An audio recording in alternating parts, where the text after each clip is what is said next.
Bună ziua, dragilor! Haideți să vedem care este destinul acestei relații. Ne vom muta împreună, ne vom căsători, vom avea copii. Avem 3 variante. Varianta numărul 1, roșu, varianta numărul 2, alb și varianta numărul 3, verde. O să vă rog să vă alegeți una dintre cele 3 variante cu care considerați că rezonați mai bine. O să vă las câteva momente să vă alegeți varianta.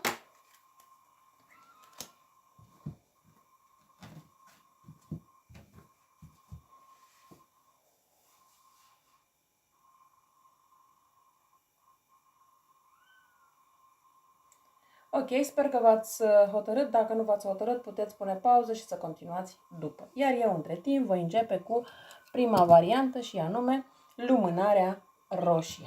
Haideți să vedem pentru cei de la prima variantă care este destinul acestei relații. Ne vom muta împreună, ne vom căsători, vom avea copii. Sunt mai multe întrebări într-una, dar să sperăm că avem răspunsul care trebuie. Varianta numărul 1.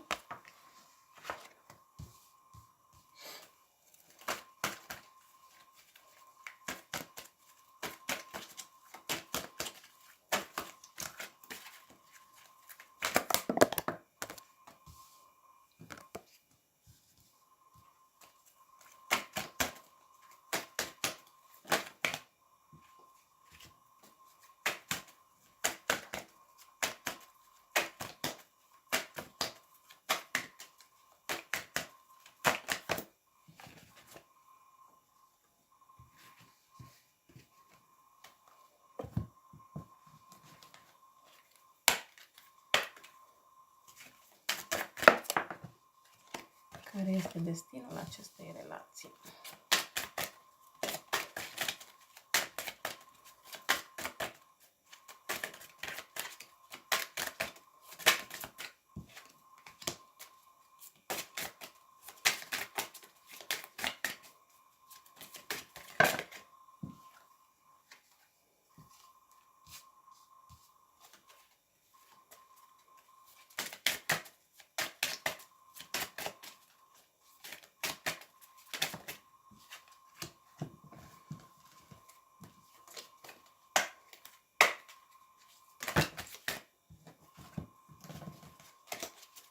Aici o persoană cel puțin este zodia Săgetător, dar nu neapărat.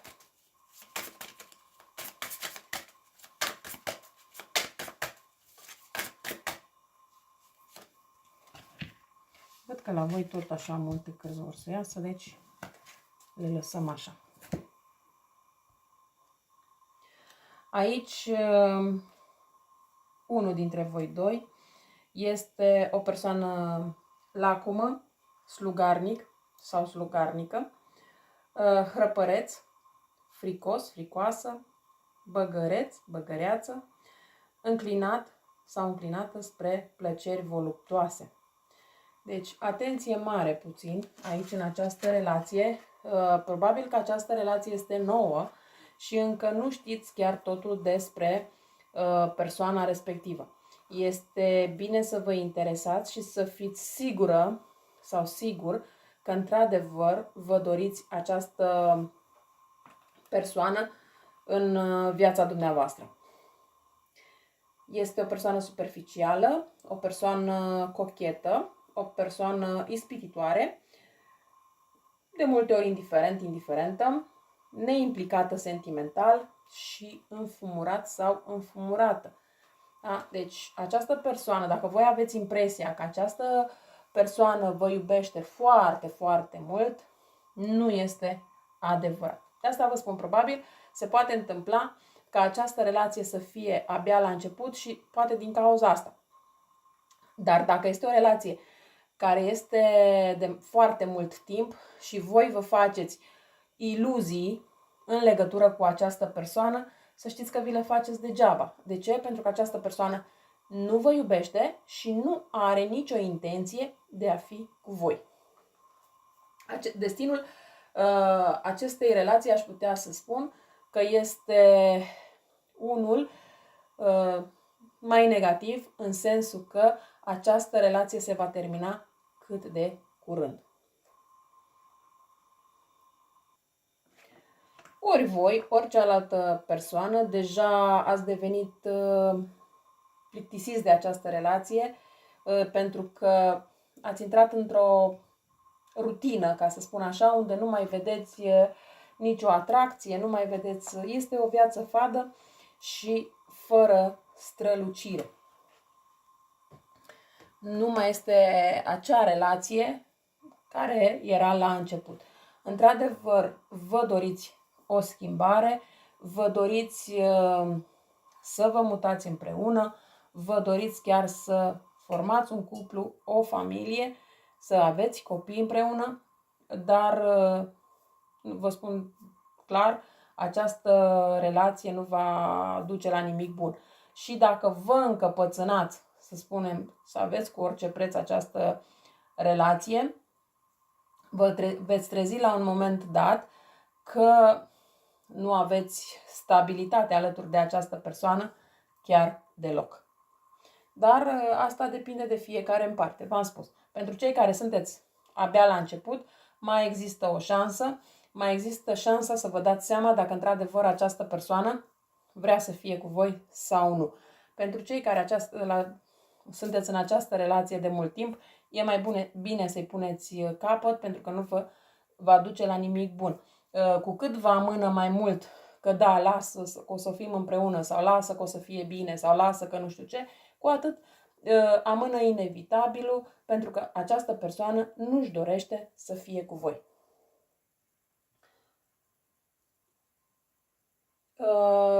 Văd că sunteți persoane care vă rugați. Rugăciunile și afirmațiile și vizualizările voastre vă ajută să vă reuniți cu persoana care într-adevăr să vă fie alături. Dar e clar că aici trebuie întâi să renunțați ca să puteți vedea, pentru că de ce? Dacă renunțați la această persoană și această persoană trebuie să fie cu voi, această persoană se va reîntoarce. Dar dacă trebuie să fie altcineva, acea persoană nu va intra în viața voastră până nu puneți punct acestei relații. De asta vă spun că totul depinde de voi. Timpul divin este la lucru în acest moment în viața ta de dragoste. Deci, v-am spus, acum aveți oportunitatea de a rezolva această problemă, indiferent în ce direcție. În această situație este bine să apelați la credință, dar și să aveți încredere în voi.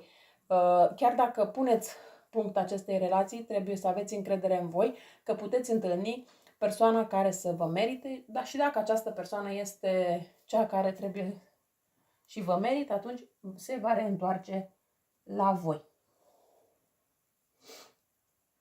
Rămâi optimist cu privire la viața ta amoroasă. Gândirea pozitivă și credința vă vor aduce romantism. Da?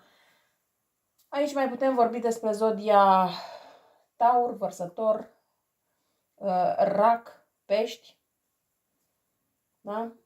Dar voi aveți un vis, aveți un plan pe care trebuie să vi-l puneți în aplicare, indiferent despre ce este vorba. La voi, cei care ați ales varianta numărul 1, este bine să apelați la credință, la meditație, la tot ceea ce vă face pe voi să deveniți mai relaxați și cu mai multă încredere în voi. Și veți vedea că totul poate fi benefic. Dar n-are rost să stați într-o relație care nu duce la nimic. Depinde doar de voi cum veți hotărâ să faceți pe mai departe. Cam atât am avut de spus pentru prima variantă.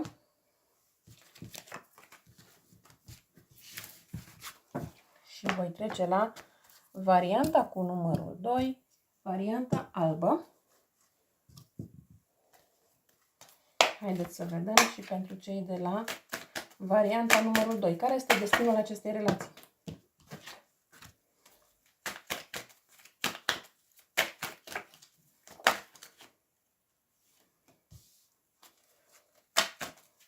care este destinul acestei relații. Vă veți muta împreună, vă veți căsători, veți avea copii.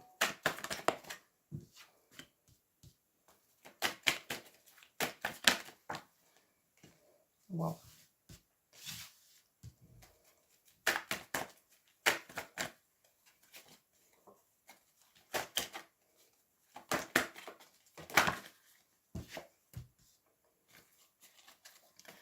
Bun. În primul rând pot să vă spun că aici probabil a avut loc între voi o separare, dar această persoană se reîntoarce la voi. Dacă voi sunteți cei sau cele care ați plecat din această relație, vă doriți să vă întoarceți la persoana respectivă. Mai putem vorbi aici despre o persoană de altă naționalitate, religie, ceva de acest gen.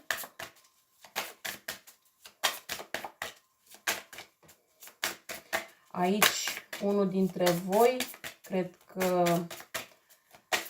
a propus să aveți mai multă stabilitate, a propus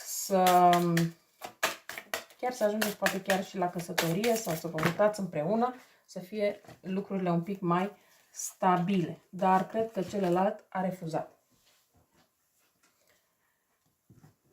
Aici vorbim despre zodii cum ar fi Vărsător, Balanță, Săgetător, Fecioară, Leu, Berbec. Cred că zodiile de top sunt toate. Varianta numărul 2. Haideți să vedem.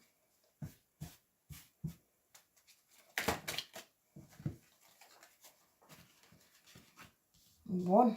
Văd că voi v-ați gândit și vă gândiți destul de mult la persoana respectivă. Persoana respectivă posibil să fie sufletul vostru pereche sau sufletul vostru geamăn. Aici aș putea spune că e vorba inclusiv despre o relație la distanță. Posibil unul dintre voi să fi plecat în altă țară și sau se poate întâmpla să vă fi cunoscut pe diverse rețele de socializare și încă să nu fi apucat să vă vedeți față în față, ci doar prin intermediul internetului. Dar, așa cum v-am spus, nu este valabil pentru toată lumea.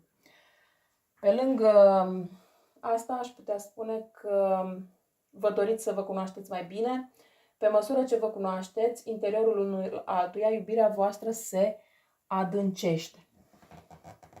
Doar că, așa cum am spus la început, aici vorbim despre o relație care a avut parte de o separare. Indiferent că este o separare temporară, indiferent că este vorba despre o separare, nu aș putea să spun definitivă, pentru că într-un anumit moment încă veți relua această legătură, dar aici a fost o persoană, unul dintre voi doi, a propus mai multă stabilitate, a propus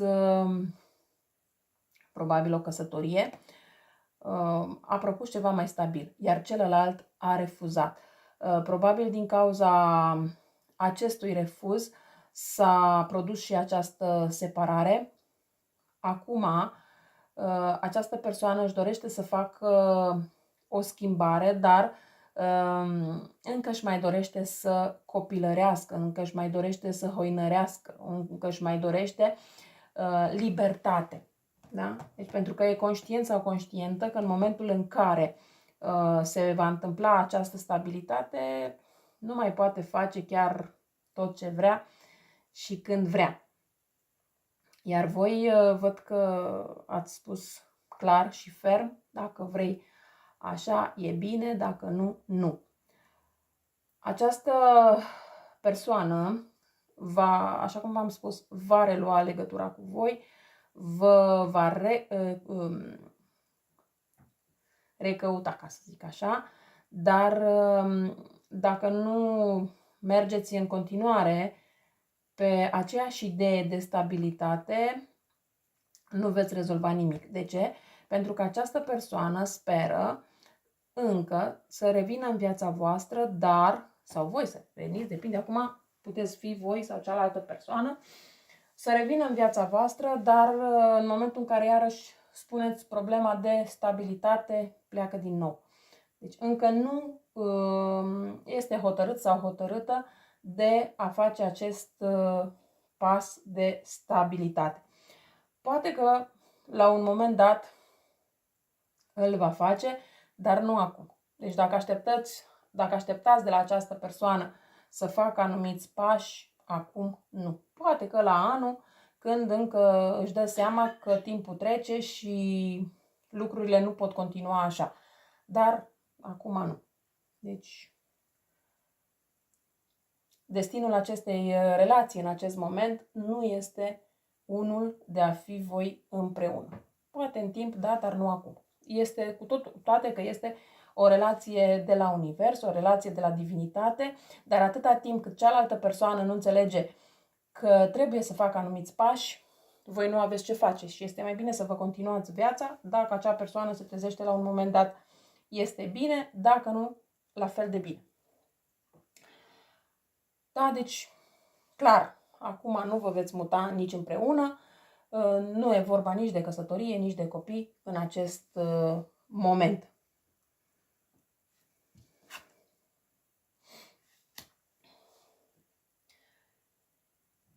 Fiți atenți la semnele de avertizare, pentru că primiți semne de avertizare atât pozitive cât și negative în legătură cu această persoană. Această persoană este sufletul vostru pereche și la un moment dat, v-am spus, oricum ar fi, revine în viața voastră.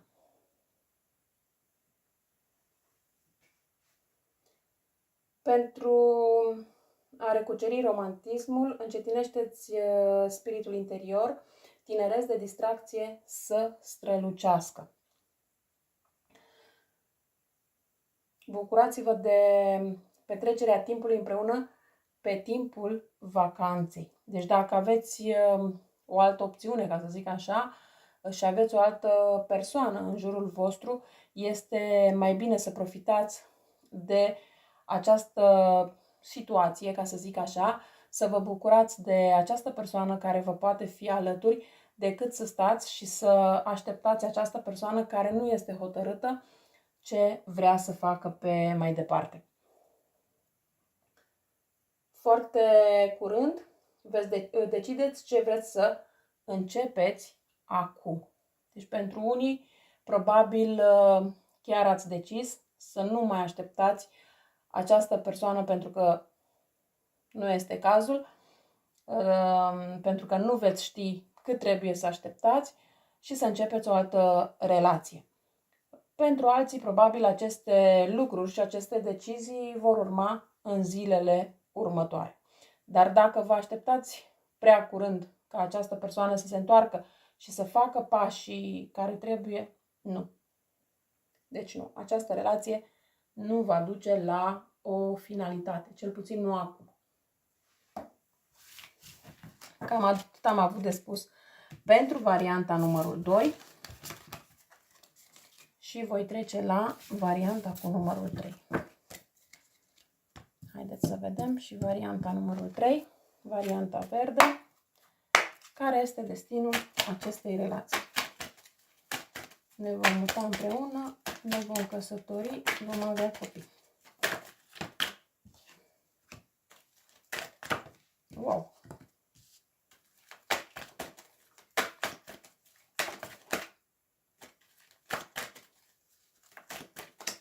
Varianta numărul 3.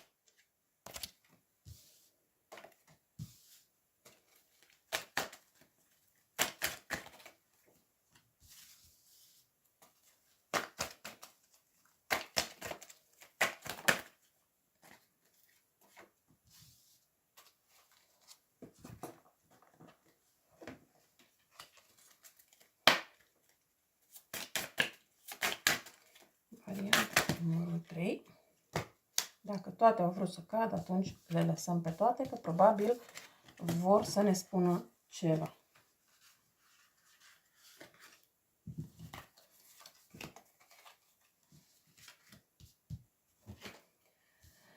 Aici văd că vorbim despre foarte multe persoane din zodia Vărsător.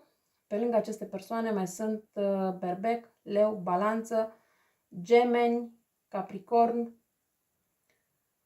Taur. Persoane care aveți emoții, sunteți persoane foarte emotive, sensibile. Unii dintre voi aveți anumite viziuni, dar probabil nu le băgați în seamă. Urmează o schimbare în viața voastră, chiar dacă acum vi se pare totul negru, la un moment dat totul va ieși la lumină, dar trebuie să mai aveți puțină răbdare. Pentru alții, în sufletul vostru e noapte, dar, așa cum v-am spus, va răsări și soarele, doar că trebuie să aveți puțină răbdare și această situație se va schimba. Aici, unul dintre voi doi aveți sentimente de rușine și eșec, dar nu atât de mari încât să vă afecteze. Uneori sunteți copleșiți de remușcări, visele voastre sunt coșmaruri aduse de sentimentul pregnant de vină care vă încearcă. Este apăsarea pe care o resimțiți datorită unei temeri că ceea ce ați provocat prin atitudinea voastră de lipsă de scrupule se va întoarce și vă va lovi. Cereți ajutor și aveți impresia că acel ajutor nu apare, dar aveți încredere în voi pentru că acel ajutor va veni la voi. În acest moment sunteți confuză, nu știți ce să faceți pe mai departe. Sunteți copleșiți de îndoială și încercați cu disperare să vă recăpătați puterea de decizie. Aveți încredere în voi și veți vedea că veți reuși fără niciun dubiu. Aveți multe opțiuni și veți alege opțiunea cea mai bună cu condiția să aveți încredere în voi. Pentru unii sau unele dintre voi, probabil există foarte multe îndoieli, în sensul că vă gândiți, oare vom fi împreună, oare ne vom muta împreună, oare. Există acea întrebare oare, în loc să aveți mai multă încredere în voi. Destinul acestei relații, numai puțin că am uitat să mai pun încă un set de cărți, deci pentru varianta numărul 3, care este destinul acestei relații. Am văzut că ceva era în minus, dar nu-mi dădeam seama ce. Ok.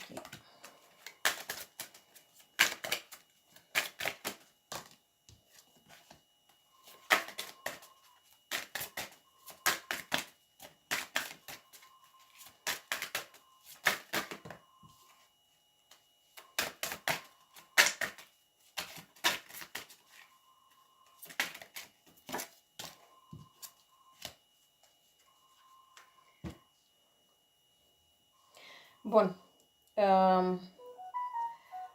Vă pot spune că pe măsură ce vă cunoașteți interiorul unul altuia, iubirea voastră se adâncește.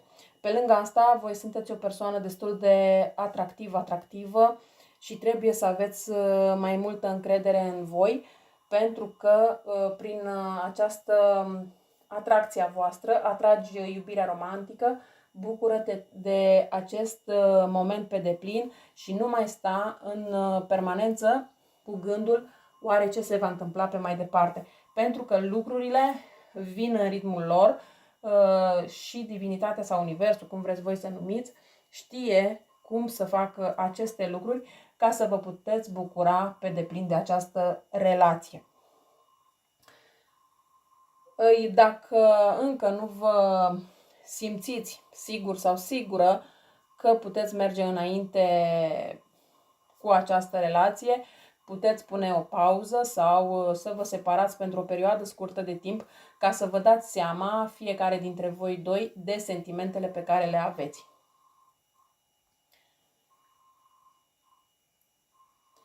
Pe lângă asta mai puteți face un lucru, să vă extindeți energia pozitivă ușor și la alte persoane.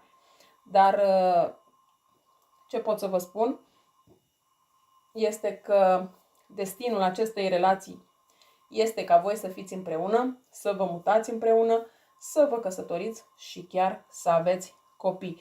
Doar că aveți prea multe gânduri negative și nu este cazul. Și toate aceste gânduri negative, poate chiar din cauza acestor gânduri negative, ajungeți la o separare. Dar până la urmă tot veți fi împreună, pentru că atâta timp cât această relație este o relație divină, este o relație trimisă de la univers, nu aveți cum să nu fiți din nou împreună. Mai devreme, mai târziu, acum depinde de la caz la caz, pentru unii se poate întâmpla mai repede, pentru alții mai târziu. Dar nu este nimic care să vă umbrească fericirea. Deci, în acest caz, da, destinul acestei relații este unul pozitiv. Cam atât am avut de spus și pentru varianta numărul 3. Eu vă mulțumesc că m-ați ascultat și vă doresc o zi frumoasă în continuare. La revedere!